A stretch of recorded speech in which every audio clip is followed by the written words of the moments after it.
Oké, wij gaan een werkstukje maken om te printen met de 3D printer. En dat is het stukje hier. Als we dus hier gaan kijken, dat middelste stukje, dat is voor de gordel, zodat de kinderen die niet open kunnen maken. Als ik hier kijk zo, dan heb ik dit fotootje, die heb ik dus als printscreen gepakt. Die ga ik een beetje gebruiken als achtergrond. Op zich is dat niet nodig, maar dit is gewoon makkelijker, dan hoef ik niet te gaan meten. Wat wel belangrijk is, is dat ik dan weet van wat de maten zijn. En omdat ze hier de maten hebben, hoef ik dus zelf niet meer te meten. Dus ik ga een rechthoek maken van 55 mm bij 37. Als ik die straks ga extruden, dan is het dus 28 mm diep. Nou, dat gaan we eerst eens doen. Fusion.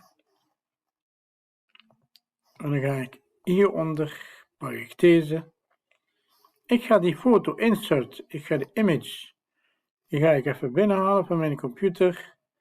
En die gaat naar screenshots. En dan ga ik even kijken, het zal ergens hieronder, daar is die. Nou, en ik klik dan hier en die zit daar. En als we kijken, dan zit precies het midden van het ding op de nulpunt. Die laat ik voorlopig zo staan. Als ik dan op de topje klik, dan gaat hij zich een beetje omdraaien, zodat ik alles hier voor me heb. Nou, natuurlijk, de grootte van het ding is gewoon de grootte van de image die ik binnen heb gehaald. En dit hier, dat is eigenlijk de canvas. Kijk, als ik oogje uitdoe, dan gaat hij ook weg. Dan maak ik hem open en dat is eigenlijk de image die ik binnen heb gehaald. Als ik rechtermuisknop klik en daar staat Calibrate, dan kan ik me namelijk hier instellen. Als ik ga kijken naar mijn foto hier, ja, dat is 55 mm, dus dan ga ik gewoon de lengte in 55 mm maken.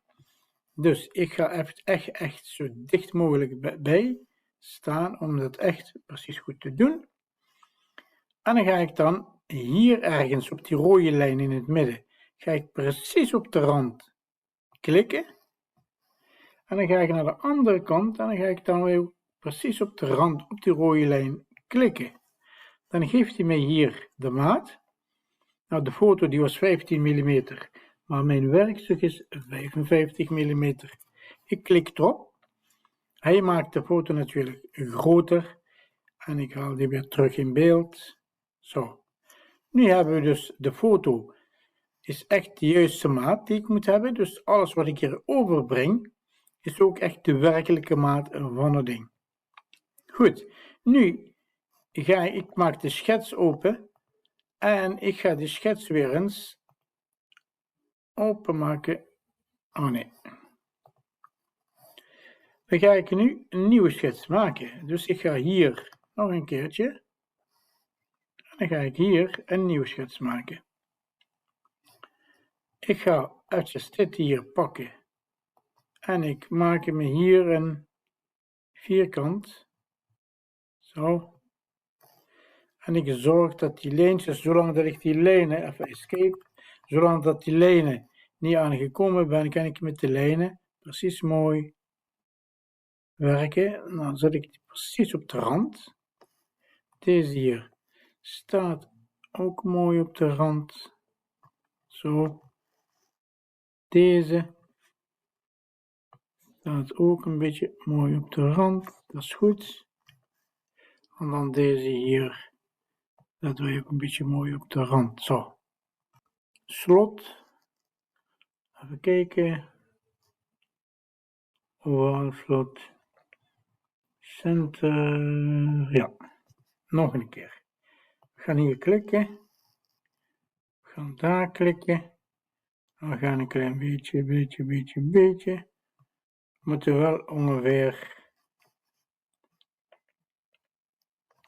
Ja. En dan escape. Dan pak ik eventjes deze, die doe ik een klein beetje naar beneden. Zo. En ik doe dit lijntje een klein beetje naar buiten. Oké, en deze ook een klein beetje naar buiten. Oké, deze nog een heel klein beetje, een hele stukje, zo. Zo.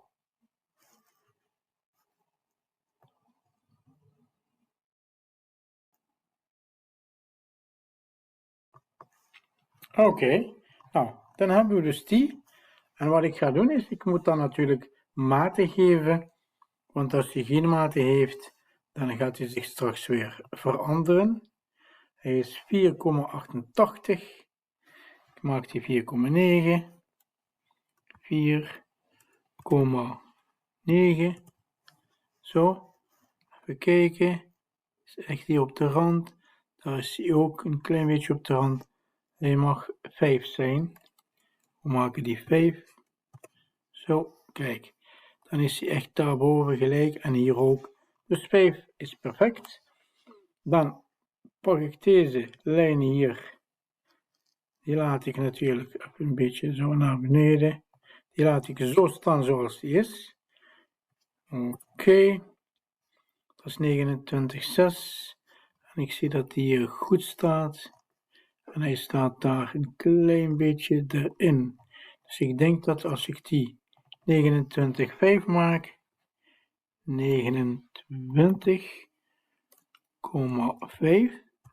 dat dat beter is. Ja. Dan pakken we die gewoon een klein beetje naar die kant. Escape.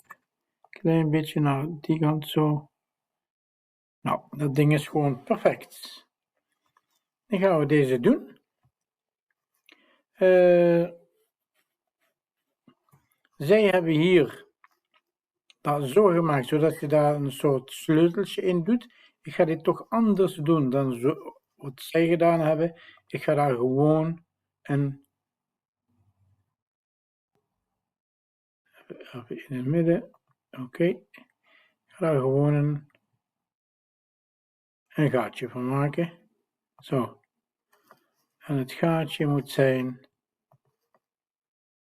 een 7 staat daar, ik maak die een gaatje van 8. Zo. Een gaatje van 8. Oké, dan ga ik dus hier naartoe. Ik doe hier, klik hier en hier. Dan kan ik met deze een klein beetje, zie je, zit dat precies mooi netjes op de rand. Ik zeg oké. Ja, enter. Dan klik ik weer nog eens een keertje op de andere kant. Ik ga elke apart doen. Zo. Enter. Ik ga niet kijken naar de cijfers, want ik ben nu eigenlijk visueel bezig. Om echt gewoon precies aan te passen, zie je? Dat is echt gewoon dat dat mooi past. Zo. Een beetje dichterbij. Nog een klein beetje. Nee, zo is mooi. Enter. Ja, dat was 9,5. Dus je zou bijna kunnen zeggen 10. Maar ik ga dus niet kijken naar de cijfers nog een keer. Ik ga echt gewoon kijken op het visuele. Nou, zo. Hier is die 9. Als ik 9,5 doe, dan zit hier een klein beetje. Dat is 10. Dat is 9,5. Ik zet die ook 9,5. Zo. Nou, dan hebben we dat. Als ik nu de canvas eventjes weghaal, dan heb ik mijn werkstuk. Ja? Goed, dan ga ik naar Extrude. En ik klik op deze, deze en deze. En ik zet het pijltje daar. En als ik die dan naar beneden doe, Extrude, dan blijft dit hier aan de bovenkant. En ik ga dus naar min 28. Ik doe eventjes de 1, maak ik daar een 2 van. Dan heb ik dus mijn werkstukje Zo. Als ik nu hier open en ik klik mijn schets weer terug, dan zie ik mijn schets weer aan de bovenkant. En daar ga ik straks zo meteen aan werken. Wat ik nu ga doen is het volgende. Ik ga dat ding eens omdraaien. Dan ga ik aan de onderkant. Ik klik op deze hele kant. En ik ga naar Shell. Wat doet namelijk Shell? Die gaat dus deze kant hier. Dat gaat hij dus een beetje hol maken. Ja. En dan even kijken. Die ga ik hier 2 mm. Dus ik wil daar randen van 2 mm hebben. En we zien wat heeft hij gedaan. Die heeft daar een bakje van gemaakt met de randen die zijn 2 mm dik. Zo, dat is het. En doe ik dan oké. Ik klik weer eventjes op home, dan komt hij weer zo terug. Dus als we nu onder kijken, dit is gewoon leeg. Het derde wat ik ga doen is weer extrude. En dan ga ik hier en dan klik ik op cut. En dan ga ik dat gaatje en deze hier, die ga ik dus eventjes, ik trek dat pijltje naar beneden. En dan denk ik oké. En wat heb ik nu? Ik heb nu eigenlijk dit hier. Zie je? Dat is dus nu vrij. Oké. Nou, ik klik weer op home, dat hij zich weer goed zet. Nu ga ik dus hier een grotere cirkel maken en hier een grotere ding maken. Nou, ik kan een derde schets maken, maar ik kan ook gewoon deze schets opnieuw openen. En dan ga ik hier offset. Als ik deze klik, dan maakt hij mij gewoon eigenlijk een grotere cirkel die precies hetzelfde is als daar. Dat is op zich, ik vind dit hier groot genoeg. Dat is 5,11. Ga die naar, ik tik daar 5 in. Dat is een mooi getal. 6, nee 5. Zo, 5, enter. 5. Oké, dan ga ik deze ook hetzelfde doen. Dus hier, dan ga ik deze hier iets groter maken. Groter. Kijk, we zitten natuurlijk daarmee. Ik zou liever deze groter maken en deze kleiner. Dus ik ga deze echt groter maken en dat is 5. Dus ik ga daar weer eens 5 in tikken. En deze ga ik dan 4 maken. Komt daar precies in. Nog eens een keertje 3,5. 3,5. Dat is op zich voldoende. Nog kleiner 3. Zo, dat is oké. Dat is goed. Nou, als ik hier de canvas nog eens een keertje open maak, zichtbaar maak, dan zie ik dus dat het gaatje hier niet precies daar in het midden zit, maar hier zit eigenlijk de hele slot. Dus op zich is dit hier wel oké. Ja, ik zou het gaatje meer centreren naar deze kant. Dan moet ik deze hier 2,5 maken. 2,5. En dan ga ik met deze hier het gaatje van de kant, dat staat 10,7. Als ik daar een 10 van maak, nee, ik bedoel niet 10, maar 11, 12. Ik denk 12 is goed. 12 is te veel. 11. 11 zit ongeveer, ik denk dat die 11,3.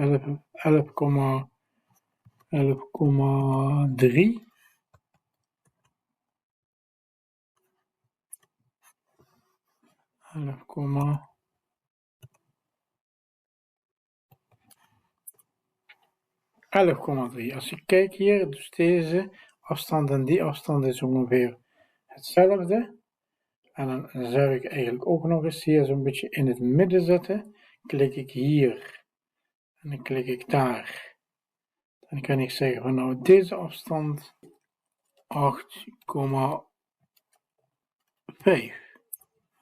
Zo, nu zit hij mooi in het midden. Oké, nou, dan heb ik dat weer terug. Wat ik nu ga doen is het volgende. Klik hierop. En dan ga ik nu naar chamfer hier. En ik ga two distances kiezen. Kijk, ik kan natuurlijk equal distance, maar ik ga dus twee verschillende afstanden kiezen. Nou, dan klik ik op de eerste, is deze hier. Kijk. En hij zegt in deze kant ga ik dus met deze hier zo. Zo, en dan ik klik hierop, ik zet die weer eens terug tot daar, klik daar, nog eentje verder. Kijk, zie je? Dus ik zie dat die hieronder, die is op 1,5, omdat de dikte maar 2 is 1,5. En hier is die dus tot aan die rand die ik gemaakt heb. Kijk, dat is de eerste.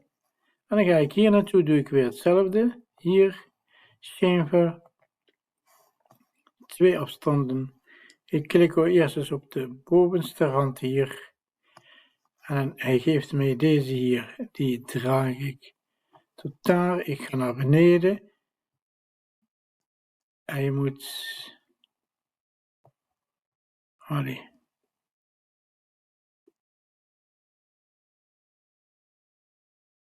Twee, 1,5. 1,5.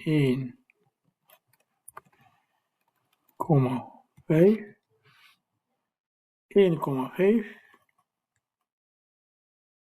Ja, kijk, zie je, dat is 1,5. Als ik hier klik, nu kan ik gewoon deze daar naartoe brengen waar ik wil, want hij blijft op 1,5. En hij is hier echt het verste. Zo. Als ik nu mijn schetsen hier allemaal uitzet, ja, kijk eens uit, ja, kijk, dan heb ik dus mijn, oh ja, ik moet de canvas nog uitzetten, dan heb ik dus mijn werkstukje, is klaar om te maken, zie je? Ik heb het natuurlijk beter gewijzigd, want zij hebben hier, als ik ga kijken naar de foto, ze hebben hier het sleuteltje, dat stelt nergens niks, die is zo kapot, ja. Dus als je die daarin drukt, is zo kapot. Wat heb ik gemaakt? Ik heb natuurlijk een asje die 8 mm dik is. Als ik die erin zet, dan gaat die 100% niet kapot, want die is dan sterk genoeg. Ja?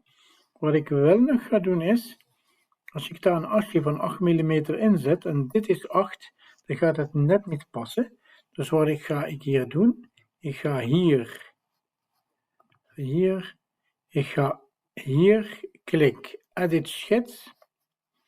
En dan ga ik deze 8 mm, oh ja, hier staat die, ik was die aan het zoeken hier. Dan doe ik die 8, niet 8 mm, maar 8,1. Die geef ik 1/10 meer, zodat hij straks, dat wat erin gaat, makkelijk ook erin kan. Goed, dichtmaken. Nu zitten we goed. Doe ik weer de schetsjes weg. En dan hebben wij onze body. Is klaar. Dan ga ik die opslaan. Save. Ik ga die 3D printing. Dan doe ik dan hier. Gordel slot kits. Nou, gordel slot kit is opgeslagen.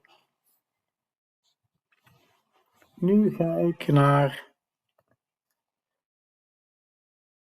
ik kan ook hier naartoe gaan en doe ik dan export. En dan ga ik hieronder, ga ik helemaal naar beneden en dan kies ik hier STL-file. De STL-file is de file die hij nodig heeft voor een 3D-printer. Die heeft de STL-file geëxporteerd. En dan ga ik nu naar mijn slicer voor mijn 3D-printer. En dan als ik hier open, ik ga naar desktop en ik heb deze hier. Daar, ik pak die en ik sleep hem hier naartoe. Dan staat hij er. Ja. Staat natuurlijk zo. Ik zou hem het liefst daarop zetten. Maar we zullen zo meteen eens zien. Rotate. We gaan die SS. Rotate de X 90 graden. Zo. Dat is beter. Zo is hij beter. Oké. Dan gaan we eens kijken of we supports nodig hebben. Auto support. Ik zie dat aan de onderkant zijn er veel supports gemaakt. Oké. En hier heb ik dan 2 stuks uitgeprint met 3D printer. En hier ging ik ze in de auto uitproberen of ze werken. En zoals je ziet, dat werkt hartstikke goed.